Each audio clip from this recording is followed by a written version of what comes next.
Seventh episode की starting में Jeong हान बहुत ज़्यादा सैड होता है क्योंकि लीजू उसे छोड़कर जा चुका है और जियोंग हान को ये मालूम भी नहीं होता है कि लीजू आखिर कहाँ गया है। जियोंग हान रेडी हो रहा होता है क्योंकि आज लीजू के डैड की डेथ हुए 49 डेज हो चुके हैं और इसीलिए लीजू उनकी ग्रेव पर आज ज़रूर आएगा और एक यही रास्ता है जिससे जियोंग हान लीजू से आज मिल सकता है और इसीलिए वो सोच रहा होता है कि वो लीजू से आगे कैसे बात करेगा, उसे कैसे मनाएगा। जियोंग हान ग्रेव के पास पहुंच जाता है और वहीं पर वो लीजू का वेट करने लगता है क्योंकि लीजू अभी तक यहाँ पर नहीं आया था एंड कुछ टाइम वेट करने के बाद लीजू यहाँ पर आ जाता है। लीजू जियोंग हान को यहाँ देखकर सरप्राइज हो जाता है और उससे पूछने लगता है कि तुम यहाँ क्या कर रहे हो। जियोंग हान कहता है कि मुझे लगा कि आज तुम यहाँ पर आ सकते हो और हो सकता है कि आज मैं तुमसे मिल पाऊँ, तो इसीलिए मैं आज यहाँ आया हूँ। लीजू कहता है कि हाँ, क्या तुम मेरे डैड से मिलने के लिए आए हो। जियोंग हान कहता है कि हाँ। लीजू उसे थैंक यू बोलता है। जियोंग हान कहता है कि थैंक यू बोलने की ज़रूरत नहीं है, वो तुम्हारे डैड थे तो वो मेरे भी अंकल थे। देन दोनों ही ग्रेव के पास आ जाते हैं और दोनों ही प्रे करने लगते हैं। लीजू जियोंग हान को देखने लगता है और उसे कहने लगता है कि तुम बहुत ज़्यादा सैड लग रही हो, तुम्हारे फेस पर डार्क सर्कल्स भी आ गए हैं। जियोंग हान कहता है क्योंकि मैं बहुत टाइम से अच्छे से सोया नहीं हूँ। लीजू कंपनी के बारे में बात करने लगता है, उसे पूछने लगता है, लेकिन जियोंग हान उसे कोई भी आंसर नहीं देता है क्योंकि वो उन दोनों के अलावा किसी और चीज़ के बारे में बात करना चाहता ही नहीं था। जियोंग हान उसे कहने लगता है कि मैं तुम्हारे बिना कुछ भी नहीं कर पा रहा हूँ। लीजू कहता है कि ऐसा सभी के साथ होता है जब वो किसी दूसरे इंसान को अपनी पूरी दुनिया बना लेते हैं। एंड फाइनली जियोंग हान उसे कहने लगता है कि तुम बिना कुछ बोले ही मुझे छोड़कर कैसे जा सकते हो, तुम्हें अपनी इस बुरी आदत को बदल लेना चाहिए। हमेशा बिना कुछ बोले ही तुम घर से भाग जाते हो, ऐसा कितनी बार हो चुका है। लीजू चुपचाप उसकी ये सभी बातें सुनता रहता है। जियोंग हान उसे कह रहा होता है कि क्या मैं तुम्हारा बॉयफ्रेंड नहीं हूँ, हमें सब कुछ साथ मिलकर सॉल्व करना चाहिए। तुम बिना कुछ बोले ही मुझसे दूर भाग जाते हो जबकि मैं तुम्हारे साथ हूँ हर सिचुएशन में, हर रास्ते पर। जियोंग हान उसके हाथ को थाम लेता है और उसे कहने लगता है कि मैं सच में बहुत ज़्यादा डर गया था, तुम मेरी कॉल्स का आंसर नहीं कर रहे थे, मुझे समझ नहीं आ रहा था कि मैं आखिर तुम्हें कहाँ ढूंढूं। मेरे पास कोई भी रास्ता नहीं बचा था। अब फ्यूचर में चाहे तुम्हें कितना भी गुस्सा क्यों ना आए, बट फिर कभी भी तुम ऐसे बिल्कुल भी मत करना, मुझे इस तरह से छोड़कर फिर तुम कभी मत जाना।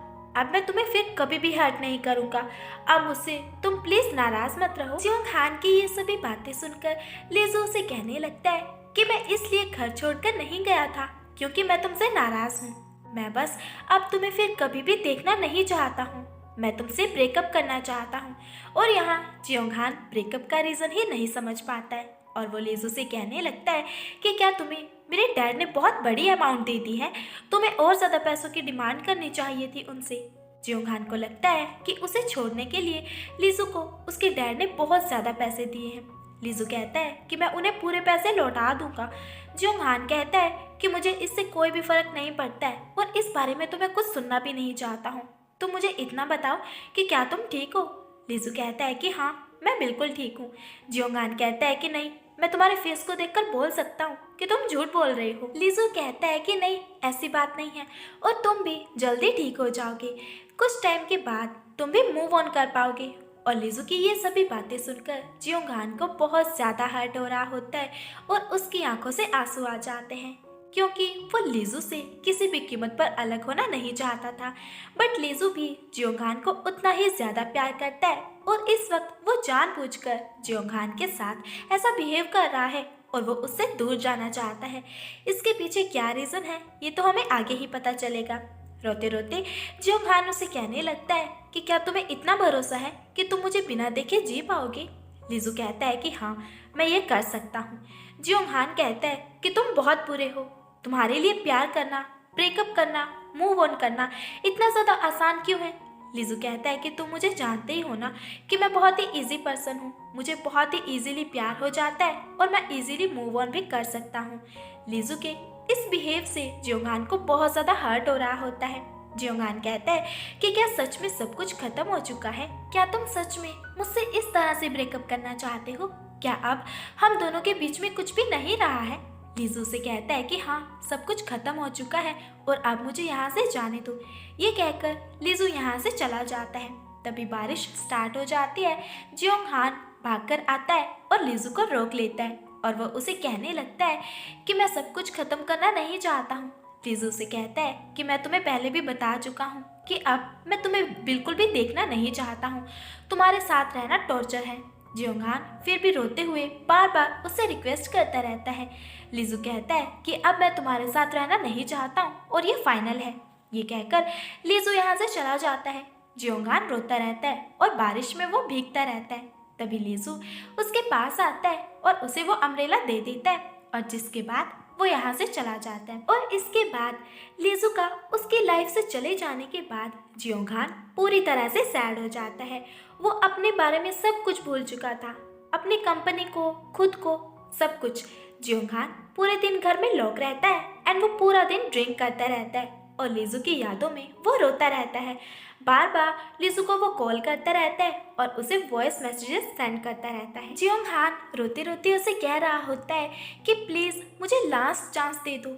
जियोंगहान रोता रहता है और गिड़गिड़ाता रहता है और चाहकर भी लीजू से वो कांटेक्ट नहीं कर पा रहा था।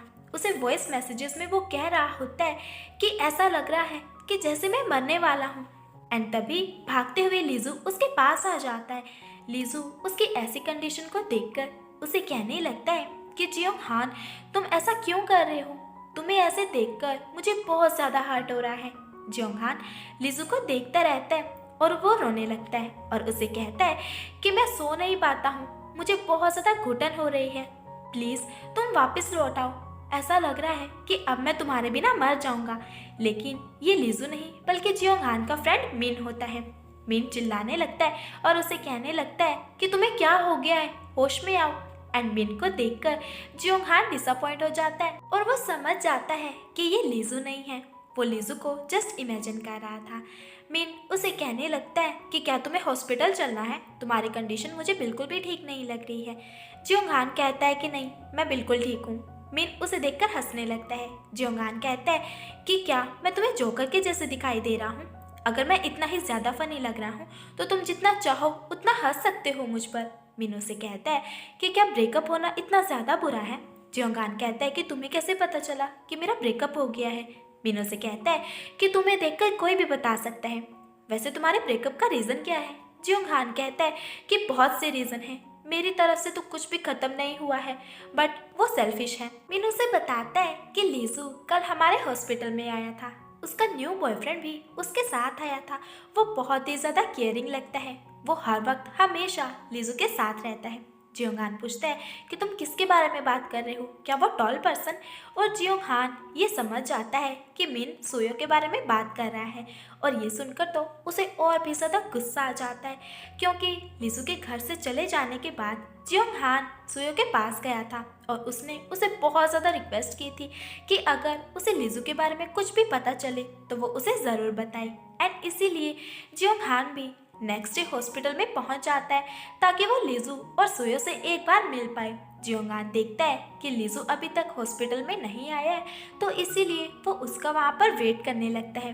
तभी मिन उसके पास आता है और वो उसे टीज करने लगता है और कहने लगता है कि तुम तो बहुत ज़्यादा रोमांटिक हो, लीजू के लिए तुम हॉस्पिटल आ गए, पता नहीं तुम और क्या क्या कर सकते हो। जियोंगहान कहता है कि तुम अपनी बकवास बंद करो और यहाँ जियोंगहान उन दोनों का वेट करने लगता है। एंड तभी लीजू एंड सुयो दोनों ही हॉस्पिटल आ जाते हैं। सुयो को देखकर जियोंगहान को उस पर बहुत ज़्यादा गुस्सा आ रहा होता है और इन दोनों के बीच में झगड़ा ना हो जाए इसलिए लीजू सुयो से कहने लगता है कि हमें अब यहाँ से चलना चाहिए। एंड सुयो को वो यहाँ से ले जाने वाला होता ही है कि तभी जियोंगहान इन दोनों के सामने आ जाता है और इन दोनों को रोक लेता है। जियोंगहान लीजू से कहता है कि तुम कहाँ जा रहे हो? सुयो उसे कहता है कि हमारे रास्ते से तुम हट जाओ। जियोंगहान सुयो के कॉलर को पकड़ लेता है और उसे कहने लगता है कि मुझसे झूठ बोलने की तुम्हारी हिम्मत कैसी हुई? मैंने तुम्हें बोला था ना कि हमारे मैटर से तुम दूर रहो। तो सुयो उसे कहता है कि अच्छा, क्या तुम नहीं जानते हो कि लीजू को धमकाया जा रहा है? क्या ये तुम्हारा मैटर नहीं है? इससे तुम्हें कोई फर्क नहीं पड़ता है? जियोंगहान ये सुनकर शॉक हो जाता है कि लीजू को आखिर कौन धमका रहा है, किसने उसे धमकी दी है। तभी लीजू कहने लगता है कि इससे जियोंगहान का कोई भी लेना देना नहीं है। सुयो, अब हमें यहाँ से चलना चाहिए। सुयो कहता है कि उस घटिया जियोंगजिन ने इसका नाम लिया था। जियोंगहान अभी भी कुछ भी समझ नहीं पा रहा था कि आखिर ये दोनों किस बारे में बात कर रहे हैं। जियोंगहान उससे पूछता है कि आखिर तुम दोनों किस बारे में बात कर रहे हो। सियो कहता है कि मुझे फर्क नहीं पड़ता है कि तुम इन सब के बारे में जानते हो या फिर नहीं जानते हो, बट जब तक लीजू तुम्हारे साथ रहेगा इसकी कंडीशन हमेशा ऐसे ही बुरी बनी रहेगी। लीजू सुयो के हाथ को पकड़ लेता है और उसे वो अपने साथ लेकर जाने लगता है। और जियोंगहान यहाँ सोचता रहता है कि ऐसी लीजू के साथ क्या गड़बड़ हो चुकी है और ऐसा उसको क्यों धमकाया गया है जो उसे मालूम नहीं है। आखिर जियोंगजिन और लीजू के बीच में क्या चल रहा है। जियोंगहान को बहुत ज्यादा गुस्सा आ रहा होता है और इसीलिए ये पूरी बात जानने के लिए जियोंगहान जियोंगजिन के पास आ जाता है। और इस वक्त जिन पूरी तरह से नशे की हालत में होता है। जिन उसे कहने लगता है कि तुम यहाँ क्यों आए हो। लीजू की वजह से उसे तो कितना भी टॉर्चर कर लो, लेकिन वो बहुत जिद्दी लड़का है। वो एक चालाक लोमड़ी के जैसे दिखाई देता है। कोई भी काम वो आसानी से करता ही नहीं है। देन जिन जियोंगहान को कुछ पिक्चर्स देता है और ये पिक्चर्स लीजू और जियोंगहान की होती है। जियोंगहान इन पिक्चर्स को देखता है और उससे पूछने लगता है कि ये सब क्या है। तो जिन उसे कहता है कि मैं इन पिक्चर्स का यूज़ करना बिल्कुल भी नहीं चाहता था। लीजू ने डैड के घर को देने से मुझे मना कर दिया था और मैं उस घर को बेच डालना चाहता हूँ, लेकिन उसको डराने धमकाने के लिए उसके पास तो कुछ था ही नहीं। और जब तुम उसके लाइफ में आए तो मुझे उसे धमकाने का एक रास्ता मिल गया। तुम जानते हो कि उसको कितना भी पीटा गया, लेकिन उसके मुंह से जरा भी आवाज नहीं निकली थी। बट इन पिक्चर्स को देखकर वो मेरे सामने गिड़गिड़ाने लगा। मेरे सामने वो भीख मांगने लगा कि वो मेरी हर बात मानेगा और मेरी हर बात मानने के लिए वो आसानी से रेडी हो गया। और जियोंगहान ये सब कुछ समझ जाता है कि लीजू ने उसके साथ ब्रेकअप जिन की वजह से किया है, क्योंकि लीजू जियोंगहान को किसी भी तरह से हार्म करना बिल्कुल भी नहीं चाहता था। वो नहीं चाहता था कि उसकी वजह से जियोंगहान की रेपुटेशन खराब हो जाए और इसीलिए उसने जिन की सभी बातों को आसानी से मान लिया। और इस तरह जब पूरी सच्चाई जियोंगहान की आंखों के सामने आ जाती है तो जियोंगहान पुलिस को कॉल कर देता है और जिन को इलीगल काम करने के लिए उसे अरेस्ट करवा देता है।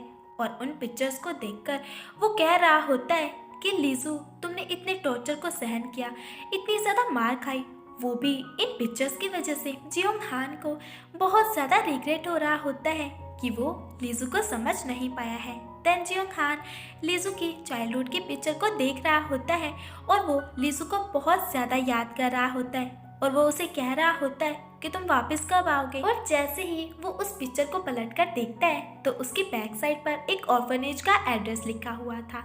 और इस एड्रेस की क्या मिस्ट्री है ये तो हमें नेक्स्ट एपिसोड में पता चलेगा। और ये एपिसोड यहीं पर कंप्लीट हो चुका है। तो आपको हमारी ये एक्सप्लेनेशन कैसी लगी है प्लीज़ हमें कमेंट करके ज़रूर बताइएगा।